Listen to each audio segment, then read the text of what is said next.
Welcome engineers. आज हम UP PCL JE civil engineering के प्रीवियस ईयर के क्वेश्चंस करेंगे और ये इसका पार्ट 7 है। तो प्लीज़ आप लोग वीडियो को पूरा देखिएगा। ये वीडियो आपके आने वाले एग्ज़ाम के लिए मोस्ट इम्पोर्टेंट है। आपका पहला क्वेश्चन है, इन सर्वेइंग ए 20 मीटर चेन कंटेंट्स। आपकी सर्वेइंग में आपकी जो 20 मीटर वाली चेन होती है उसमें नंबर ऑफ लिंक पूछे गए हैं आपसे कि कितने होते हैं। आपको ऑप्शंस दे रखे हैं 50 लिंक्स, 100 लिंक्स, 150 लिंक्स या फिर 250 लिंक्स। आपकी 20 मीटर की चेन में नंबर ऑफ लिंक होते हैं 100। ऑप्शन बी आपका राइट रहेगा। और यहीं पर अगर जो आपको चेन की लंबाई दे रखी होती 10 मीटर तो नंबर ऑफ लिंक होते आपके 50, और अगर 30 मीटर होती तो होते 150। अगला क्वेश्चन है, which of the following control the entry of silt and prevent river flood from entering into the main canal. यहाँ पर आपसे पूछा है कि वो क्या है जो आपकी सिल्ट और आपकी रिवर फ्लड को जो है मेन कैनाल में आने से रोकता है। आपको ऑप्शंस दे रखे हैं, उसे हेल्थ वर्क कहते हैं या ब्रांच कैनाल कहते हैं या डिस्ट्रीब्यूटरीज कहते हैं या फिर फील्ड चैनल कहते हैं। यहाँ पर आपसे पूछा है कि आपकी मेन कैनाल में रिवर फ्लड और सिल्ट को आने से कौन रोकता है, तो वो है आपका हेल्थ वर्क। ऑप्शन ए जो है आपका राइट रहेगा। नेक्स्ट क्वेश्चन है, due to water logging of an area. यहाँ पर आपसे पूछा है कि किसी एरिया में जब वाटर लॉगिंग होती है तो उसके कारण क्या होता है। आपको ऑप्शंस दे रखे हैं, जो सॉइल टेम्परेचर होता है वो गिर जाता है, या फिर उसमें साल्ट कंटेंट जो होते हैं वो डिक्रीज हो जाते हैं, या फिर carrying out cultivation is observed, उसकी बुआई करना आसान हो जाता है। तो आपके वाटर लॉगिंग के कारण क्या होता है, सॉइल का टेम्परेचर जो है वो गिर जाता है। ऑप्शन ए आपका राइट रहेगा।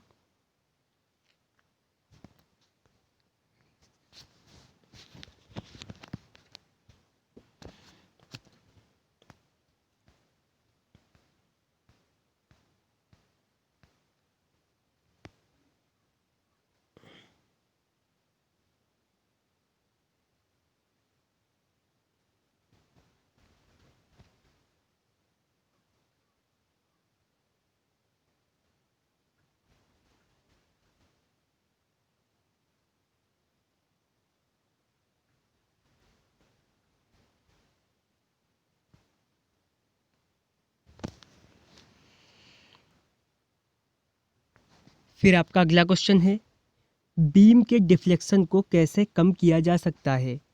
आपको ऑप्शंस दे रखे हैं कि बीम की जो डेप्थ होती है उसे कम करके, या फिर उसके स्पान को बढ़ा करके, या फिर बीम की जो डेप्थ होती है उसे इंक्रीज करके, या फिर उसकी विड्थ को इंक्रीज करके। तो आपके बीम के डिफ्लेक्शन को जो है कम किया जा सकता है कैसे, बीम की डेप्थ को इंक्रीज करके। ऑप्शन सी आपका राइट रहेगा। अगला क्वेश्चन है, what does rapid hardening cement contain. इस प्रश्न में आपसे पूछा है कि आपकी जो रैपिड हार्डनिंग सीमेंट होती है उसमें क्या शामिल होता है। आपको ऑप्शंस दे रखे हैं, ट्रेट्रा कैल्शियम एल्यूमिनोफेराइड या try calcium aluminate, die calcium silicate या फिर ट्राई कैल्शियम सिलिकेट।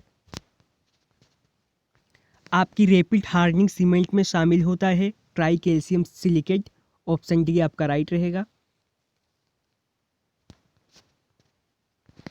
अगला क्वेश्चन है, the rate of accumulation of sludge पर पर्सन पर ईयर इज। इस प्रश्न में आपसे पूछा है एक व्यक्ति पर एक वर्ष में जो है स्लज की मात्रा जो है वो कितनी ली जाती है। आपको ऑप्शंस दे रखे हैं, 25 लीटर्स, 10 लीटर्स, 15 लीटर्स या फिर 20 लीटर्स। एक आदमी पर एक वर्ष में स्लज की मात्रा लेते हैं 25 लीटर। ऑप्शन ए आपका राइट रहेगा। अगला क्वेश्चन है, increase in capillary rise of water in soils depends open. यहाँ पर आपसे पूछा गया है कि आपकी सॉइल में पानी का जो कैपिलरी राइज होता है वो किस पर डिपेंड करता है, वॉइड रेशियो पर या फिर ग्रेन साइज पर। आपको ऑप्शंस दे रखे हैं, ओनली 1 या ओनली 2 या फिर बोथ 1 and 2। तो ये आपका जो कैपिलरी राइज होता है ये दोनों पर डिपेंड करता है। ऑप्शन सी आपका राइट रहेगा।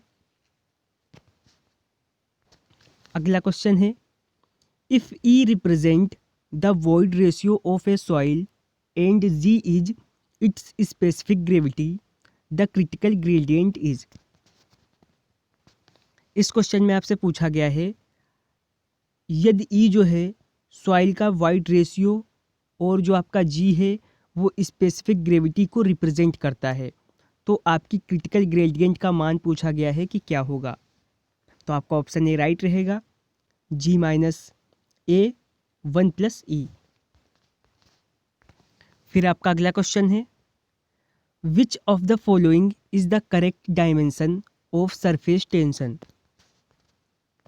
यहाँ पर आपसे सरफेस टेंशन की जो है करेक्ट डायमेंशन पूछी गई है, joule metre square, joule metre, newton metre square. आपके सरफेस टेंशन की करेक्ट डायमेंशन है joule metre square. Option B आपका राइट रहेगा। अगला क्वेश्चन है, discharge over an ogee weir remains the same as that of. इस क्वेश्चन में पूछा है कि आपके एक ओजीवियर के ऊपर डिस्चार्ज जो होता है वो किसके बराबर होता है। आपको ऑप्शन दे रखे हैं, ग्राउंड वियर के बराबर होता है, ट्रेंगुलर वियर के बराबर होता है, शार्प क्रिस्टल वियर के बराबर होता है या फिर सिपोलिटी वियर के बराबर होता है। तो आपके ओजी वियर का डिस्चार्ज जो होता है वो बराबर होता है सिपोलिटी वियर के। ऑप्शन डी आपका राइट रहेगा। नेक्स्ट क्वेश्चन है, for a given discharge through an orifice meter the magnitude of coefficient of discharge lies between. यहाँ पर आपसे पूछा गया है कि आपके ओरिफिस मीटर में दिए गए डिस्चार्ज पर आपका कोफिशिएंट ऑफ डिस्चार्ज जो है वो किसके बीच में होता है। आपको ऑप्शंस दे रखे हैं, 0.51 से लेकर 0.65 के बीच में, या फिर 0.64 से लेकर 0.76 के बीच में, या फिर 0.76 से लेकर 0.85 के बीच में, या फिर 0.86 से लेकर 0.98 के बीच में। तो आपके ओरिफिस मीटर का कोफिशिएंट ऑफ डिस्चार्ज रहेगा 0.64 से लेके 0.76 के बीच में। ऑप्शन बी आपका राइट रहेगा। अगला क्वेश्चन है, which of the following valve is used in water distribution system because of high head loss characteristics. यहाँ पर आपसे पूछा है कि आपके हाई विसर्जन प्राप्त करने के लिए आपके मेन पाइप में जो है किस टाइप के वॉल्व का प्रयोग किया जाता है। आपको ऑप्शंस दे रखे हैं, स्लूस वॉल्व का, बटरफ्लाई वॉल्व का, ग्लोड वॉल्व का, या फिर प्लग वॉल्व का। तो यूज करते हैं प्लग वॉल्व का। ऑप्शन डी आपका राइट रहेगा। अगला क्वेश्चन है, presence of dash in water enhance the process of leaching. यहाँ पर आपसे पूछा है कि जल में क्या होता है आपके पानी में जिसकी प्रेजेंटेशन जो है लीचिंग की प्रोसेस को बढ़ाती है। तो आपके वाटर में नाइट्रोजन होता है, या कार्बन डाइऑक्साइड होती है, सल्फ़र होती है, या फिर सल्फ़र डाइऑक्साइड होती है। उसमें होती है कार्बन डाइऑक्साइड, वो आपके लीचिंग की प्रोसेस को बढ़ाती है। ऑप्शन बी आपका राइट रहेगा। अगला क्वेश्चन है, in which of the following level the telescope is supported by rigid sockets at the either ends. आपसे पूछा गया है कि निम्नलिखित में से किस लेवल में टेलीस्कोप जो है आपकी वो दोनों एंड पर जो है सॉलिड से सपोर्ट रहती है। आपको ऑप्शंस दे रखे हैं, डंपी लेवल में, वाई लेवल में, रिवर्सेबल लेवल में या फिर टिल्टिंग लेवल में। तो आपका ऑप्शन सी राइट रहेगा। आपकी रिवर्सेबल लेवल में जो है दोनों एंड पर आपके सॉलिड से सपोर्ट रहती है। तो आज हमने यूपीपीसीएल जेईई सिविल इंजीनियरिंग के प्रीवियस ईयर का पार्ट 7 कंप्लीट कर लिया है। बाकी के अगर पार्ट देखना चाहते हैं तो आपको प्लेलिस्ट में मिल जाएंगे। अगर जो वीडियो पसंद आई हो तो वीडियो को लाइक करें और हमारे वीडियो का सबसे पहले नोटिफिकेशन पाने के लिए चैनल को सब्सक्राइब करें।